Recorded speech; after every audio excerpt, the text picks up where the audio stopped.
Hi, అందరికీ నమస్కారం. ఈరోజు టాపిక్ మొదలుపెట్టే ముందు నా పేరు కొంగి మనోహర్. నా వీడియోలు చూడాలనుకుంటే యూట్యూబ్లోకి వెళ్ళి కొంగి మనోహర్ అని టైప్ చేస్తే నా వీడియోలన్నీ మీ ముందుకు స్క్రీన్ మీదకి వస్తాయి. సబ్స్క్రైబ్ చేసుకోండి. రోజు తీసిన వీడియోలన్నీ మీ ముందుకు వస్తాయి. మీరు వీలున్నప్పుడల్లా చూసుకోవచ్చు. మీరు టైం ఎప్పుడైతే ఖాళీగా ఉంటుందో అప్పుడు చూసుకోండి. అయితే ఈరోజు టాపిక్ మొదలుపెట్టే ముందు మనము ఈరోజు చెప్పబోయే టాపిక్ ఏంటంటే ఆనందంగా ఉండడం ఎలా, ఆనందంగా ఉండాలంటే ఏం చేయాలి అనేది మాట్లాడుకుందాం. సాధారణంగా real happiness lies in making others happy. Meher Baba ఏమంటాడంటే నిజమైన ఆనందము మన చుట్టూ ఉన్న వాళ్ళు ఆనందంగా ఉండడంలోనే ఉన్నది అంటాడు. నిజమైన ఆనందం రకరకాలుగా మనము కొన్ని ఏండ్ల తరబడి ఆనందం ఎక్కడ దొరుకుతుందని వెతుకుతూనే ఉన్నారు. ఇతర వస్తువులలో దొరుకుతుందని కొంతమంది అంటారు. ఒక టీవీ కొనుక్కుంటే ఆనందం దొరుకుతుందని కొందరు అంటారు. ఒక బైక్ కొనుక్కుంటే ఆనందం అని కొంతమంది అంటారు. కొంతమంది తాగితే ఆనందం అని కొందరు అంటారు. పార్టీలు అరేంజ్ చేస్తే కొంతమంది ఆనందపడతా ఉంటారు. కొంతమంది టూర్ పోతే ఆనందం దొరుకుతుంది అంటారు. కానీ నిజమైన ఆనందం అనేది అవి కొన్ని రోజులే ఉంటాయి. ఒక కారు కొన్నా అనుకోండి, ఒక నెల రోజులు ఆనందంగా ఉంటుంది, తర్వాత యాజ్ ఇట్ ఈజ్ అయిపోతుంది, మూడ్ చేంజ్ అయిపోతుంది. కానీ నిజమైన ఆనందం ఏంటంటే మైండ్లో ఉంటుంది, మన లోపలనే ఉంటుంది. అదొక కెమిస్ట్రీ, ఒక రసాయనిక చర్య, హార్మోన్స్ ప్రభావం వల్ల ఆ హ్యాపీ మూడ్ అనేది వస్తుంది. మనము 45 నిమిషాలు పొద్దున్న లేసి నడిచినాం అనుకోండి, ఆటోమేటిక్గా డోపమైన్, సెరోటోనిన్, తర్వాత ఎండార్ఫిన్స్ హార్మోన్స్ విడుదలై మన మూడ్ అంతా హ్యాపీగా మారిపోతుంది. రోజు మొత్తం ఏ స్ట్రెస్ లేకుండా ప్రశాంతంగా ఉంటుంది. అందుకని రోజు మినిమం 45 నిమిషాలు నడవండి. తర్వాత డీప్ స్లీప్ వల్ల కూడా వస్తుంది ఆనందం. డీప్ స్లీప్ అంటే మంచి నిద్ర. ఒక 9:30 నుంచి 5:30 వరకు 8 గంటలు ఖచ్చితంగా మంచి నిద్రపోవాలి. రాత్రిళ్ళు టీవీలు చూసుకుంటూ కూర్చోవద్దు. 11:30, 12, 1 గంట దాకా ముచ్చట్లు పెడుతూ పార్టీలు అరేంజ్ చేస్తూ పోతే మీరు ఆనందం పొందలేరు. మూడంతా ఆఫ్ అయిపోతుంది. ఒక రకమైన యాంగ్జైటీ, స్ట్రెస్ గురైతూ ఉంటారు. కాబట్టి మనం ఏం చేయాలంటే ఎప్పుడు కానీ హ్యాపీగా ఉండాలంటే 45 నిమిషాలు నడవాలి, డీప్ స్లీప్ వెళ్ళాలి. తర్వాత పొద్దున, మధ్యాహ్నము, రాత్రి భోజనాలు ఉంటాయి కదా, దాంట్లో ప్రోటీన్ ఫుడ్ ఎక్కువ ఉండే విధంగా చూసుకోవాలి, కార్బోహైడ్రేట్ తక్కువ ఉండే విధంగా చూసుకోవాలి. తర్వాత ఆకుకూరలు ఎక్కువగా ఉండే విధంగా చూసుకోండి. అంటే గట్ హెల్త్ అనేది ఇది సెకండ్ బ్రెయిన్. ఈ గట్ హెల్త్ మంచిగా ఉంటే మూడ్ మంచి, ఈ బ్రెయిన్ కూడా బాగుంటుంది. ఈ బ్రెయిన్ బాగుంటే ఇది సెకండ్ బ్రెయిన్ కదా, ఇది ఫస్ట్ బ్రెయిన్ బాగుంటే ఈ బ్రెయిన్ బాగుంటే ఈ బ్రెయిన్ కూడా బాగుంటుంది. కాబట్టి మనము ఆకుకూరలు, ఫైబర్ ఫుడ్ తీసుకుంటే మలబద్ధకం అనేది ఉంటుంది. కాబట్టి హ్యాపీ మూడ్లో ఉంటాం. అదే కాకుండా ఇంకా చాలా ఉన్నాయి చెప్పుకోవడానికి.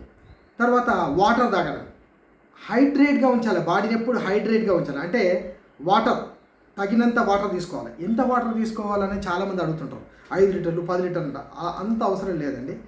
1 కేజీ వెయిట్కు 35 ml వాటర్ తీసుకోండి. అంటే మీరు 60 కిలోలు ఉన్నారనుకోండి, 60 × 35 ml వేయండి. ఎంత వస్తుందో అంత వాటర్ తాగుతుంది, సరిపోతుంది. అది కొద్ది కొద్దిగా అప్పుడప్పుడు తీసుకుంటూ పోవాలి. ఒకటేసారి తాగేసిన అయిపోయింది అనుకోవద్దు. అప్పుడప్పుడు కొద్ది కొద్ది తాక్కుంటూ వెళ్ళాలి. తర్వాత ఇంకొకటి ఏంటంటే information gathering is a knowledge. Information gathering is a knowledge. Implementation in your life అంటే applied knowledge is a wisdom. అంటే ఏంటంటే అన్నీ తెలుసుకోవడము జ్ఞానము. తెలుసుకున్న వాటిని మన నిత్య జీవితంలో ఉపయోగించడం దాన్ని ఏమంటారంటే విజ్ఞానం అంటారు. దాన్ని విజ్ఞానంగా అప్లై చేసుకుంటే మనము చాలా సంతోషంగా ఉంటాం. కానీ అప్లై చేసుకోము. సాధారణంగా ఏమైందంటే ఆనందంగా ఉండాలంటే మన పని మనం ఖచ్చితంగా చేసుకోవాలి. ఖచ్చితంగా అంటే మన డ్యూటీ ఉన్నది కదా, మన డ్యూటీ మైండెడ్ ఉండాలి. డ్యూటీ తప్పనిసరిగా మంచిగా చేసుకోవాలి. ఎట్లా చేసుకోవాలి? ఉదాహరణ చెప్తాను. ప్రతి దానికి ఒక స్కేల్ ఉంటుంది, 2 ఎడ్జీలు ఉంటాయి. ఏమేంటవి? నలుపు, తెలుపు, మంచి, చెడు, కోపము, సంతోషము. ఈ రకంగా ప్రతి దానికి 2 ఎడ్జీలు ఉంటాయి. అట్లాగే భద్రత, స్వేచ్ఛ అనే 2 ఎడ్జీలు తీసుకుందాం. దాన్ని ఒక సింహానికి ఇంప్లిమెంట్ చేస్తాను. ఒక సింహము బోన్లో ఉందనుకోండి, సర్కస్ బోన్లో ఉంది, దానికి టైం టు టైం వీలు దొరుకుతుంది. అంటే భద్రత ఉన్నది కానీ స్వేచ్ఛ లేదు. అదే బోన్లో తిరగాలి, అదే బోన్లో ఉండాలి కానీ స్వేచ్ఛ లేదు. అదే స్వేచ్ఛగా అడవిలో విడిచిపెడదాం సింహాన్ని, దానికి ఆకలి అయినప్పుడు ఒక జింకని చూసి పరిగెత్తి పరిగెత్తి దొరికితే దొరకచ్చు, లేకుంటే ఆకలితో చనిపోవచ్చు కూడా. వేరే జంతువులు వచ్చి అటాక్ కూడా వేయచ్చు. స్వేచ్ఛ ఉంది కానీ భద్రత లేదు అక్కడ. అవునా? భద్రత స్వేచ్ఛ మీద మాట్లాడుతున్నాం మనం. స్వేచ్ఛ ఉంది కానీ భద్రత లేదు. ఇక్కడ భద్రత ఉంది కానీ స్వేచ్ఛ లేదు. ఎటో ఒకవైపు ఉండాలి మనం. కానీ చాలామంది ఏం చేస్తారు, అటు ఇటు పోతూ ఉంటాం. సపోజ్ మనమే అన్వయించుకుందాం దాన్ని. ఇప్పుడు సింహానికి అప్లై చేశాను, ఇప్పుడు మనకు అప్లై చేస్తాను. ఎట్లా అంటే ఒక ఉద్యోగస్తుడు ఉన్నాడు, డ్యూటీ వెళ్ళడం, ఆఫీస్కి వెళ్ళడము, ఇంటికి రావడం, ఆఫీస్కి వెళ్ళడం, ఇంటికి రావడం. ఇది అతనికి జైలు లాగా భావిస్తే జైలే ఉంటుంది. అయితే అతని స్వేచ్ఛ లేదు. ఆఫీసు ఇల్లు ఉంటుంది, కానీ భద్రత ఉంది. ప్రతి నెల జీతం వస్తుంది, మంచి కుటుంబం అంతా సౌఖ్యంగా ఉంటారు, అన్ని ఆహారము, బట్టలు, దుస్తులు అన్నీ మంచి బాగుంటుంది, అంతా బాగుంటుంది. కానీ స్వేచ్ఛ లేదు. స్వేచ్ఛగా ఉన్నాను అనుకో, అదే ఉద్యోగి నేను ఆఫీస్కి పోతే పోతాను, లేకుంటే లేదు, నా ఇష్టమైనట్టు ప్రవర్తిస్తా అంటే సస్పెండ్ అయిపోతాడు. అవునా కదా? అంటే స్వేచ్ఛ కావాలనుకుంటేనేమో ఆ రకంగా ఉంటుంది, భద్రత కావాలంటే ఇట్లుంటుంది. అంటే భద్రత ఉంటే స్వేచ్ఛ, స్వేచ్ఛ అంటే భద్రత ఉండదు. ఆ రకంగా మనము ఖచ్చితంగా భద్రత వైపు ఉంటే మనం హ్యాపీగా ఉండొచ్చు. కాబట్టి ఆనందం కావాలంటే మన పని మనం ఖచ్చితంగా చేసుకోవాల్సిందే. తన మీద తనకు నమ్మకం ఉండి, తన వృత్తికి పూర్తిగా అంకితమై, తన సర్వస్వము దానికి వెచ్చిస్తే తప్ప ఎవరు ఏ పని చేపట్టినా దానిలో విజయం సాధించలేరు. మరోసారి చెప్తాను, ఈ కొటేషన్ ఎక్కడ చూశాను నేను. తన మీద తనకు నమ్మకం ఉండి, తన వృత్తికి పూర్తిగా అంకితమై, తన సర్వస్వము దానికి వెచ్చేస్తే తప్ప ఎవరు ఏ పని చేపట్టినా దానిలో విజయం సాధించలేరు. అంటే తన మీద తన నమ్మకం ఉండేది కాదు, తన పని తను ఖచ్చితంగా చేసుకోవాలి, అప్పుడే విజయం సాధిస్తాడు తన జీవితంలో. అట్లాగే నాలెడ్జ్ అంటే ఏంటి అంటే, జ్ఞానం అంటే ఏంటంటే, సౌకర్యవంతంగా జీవిస్తూ ఇంకా సౌకర్యవంతంగా జీవించాలంటే ఏం చేయాలో తెలుసుకోవడమే జ్ఞానం. అంటే ఇంకోసారి చెప్తాను, సౌకర్యవంతంగా జీవిస్తూ ఇంకా సౌకర్యవంతంగా జీవించాలంటే ఏం చేయాలో తెలుసుకోవడమే జ్ఞానం. అంటే ఇప్పుడు సౌకర్యవంతంగా జీవిస్తున్నాను, నాకేమైంది, అంత మంచిగా ఉన్నది అనుకోవడం.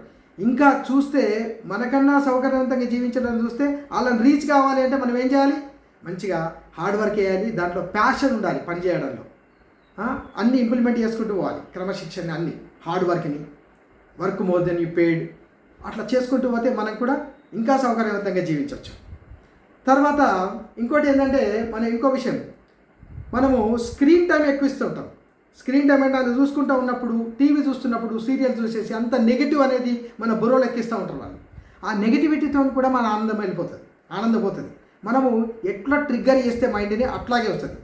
కోపంని ట్రిగ్గర్ చేస్తే కోపం వేస్తూ ఉంటుంది, ఆనందాన్ని ట్రిగ్గర్ చేస్తే ఆనందం వస్తుంది. ఒక వ్యక్తి మీద ద్వేషాన్ని ట్రిగ్గర్ చేసానుకో మొత్తం అతన్ని అన్ని డిమెరిట్సే కనిపిస్తూ ఉంటాయి. అదే మంచి చూస్తే అంత మంచిగా దొరుకుతుంది. ఇక భార్యాభర్తల సంబంధాలకు కూడా ఆనందం ఎలా వెతుక్కోవాలి చూద్దాం. సాధారణంగా పెళ్ళి కాకముందు వాళ్ళు ఎంత అన్యోన్యంగా మంచిగా మాట్లాడుకుంటూ చేస్తారు. పెళ్ళి అయిన తర్వాత 1 సంవత్సరం వరకు కూడా చాలా బాగుంటారు.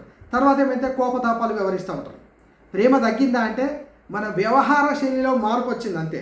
ప్రేమేం తగ్గలేదు, ప్రేమ ఒకరిపై ఒకరికి ఉంటుంది. కానీ మన వ్యవహార శైలి ఎట్లుంటుందంటే, ఆమె ఏం చెప్పినా విననట్టే ఉంటాడు. మంచిగా వినాలి వాళ్ళ మాటలు. వాళ్ళతో కలిసి ఒక 10 to 20 minutes బయట వాయాలకి వెళ్ళాలి, తిరిగి రావాలి, వాకింగ్. దాని తర్వాత వాళ్ళని తీసుకుని అప్పుడప్పుడు హోటల్కి వెళ్ళాలి, అప్పుడప్పుడు టూర్ పోవాలి. ఇట్లా టైం ఇవ్వాలి. టైం ఇచ్చేసి ఒకరినొకరు షేరింగ్ చేసుకోవాలి మాటలు. ఏమైనా పని చేస్తూ ఉంటే చెప్పి ఇద్దరు షేర్ చేసుకొని మాట్లాడుకొని ఆ పని ఇంప్లిమెంట్ చేసుకోవాలి. ఈ రకంగా మనము ఇద్దరి మధ్య ప్రేమ అంటే marriage is not only for sex, just for companionship.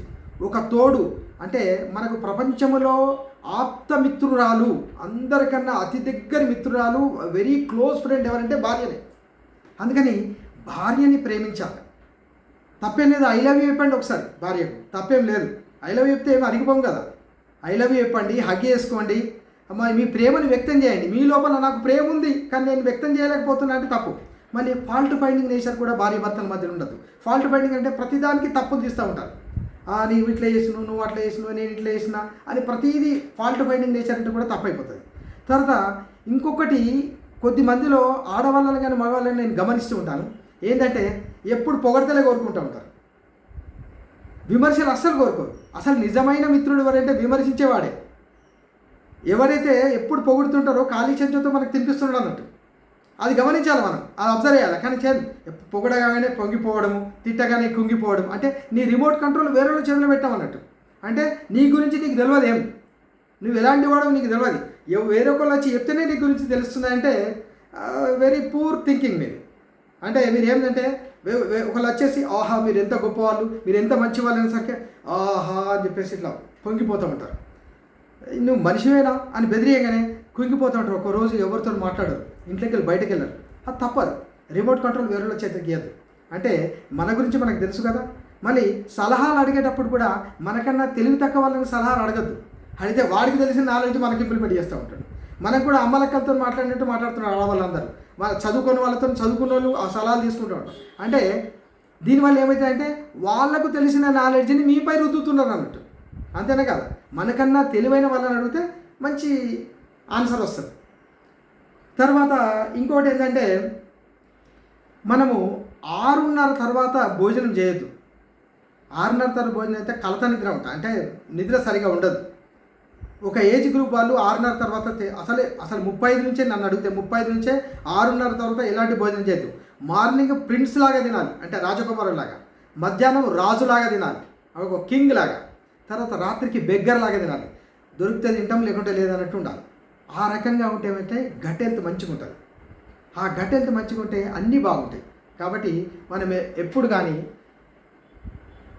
మంచి వైపే ఉండే ప్రయత్నం చేస్తే మనం ఆనందంగా ఉండగలుగుతాం. Right, thank you very much.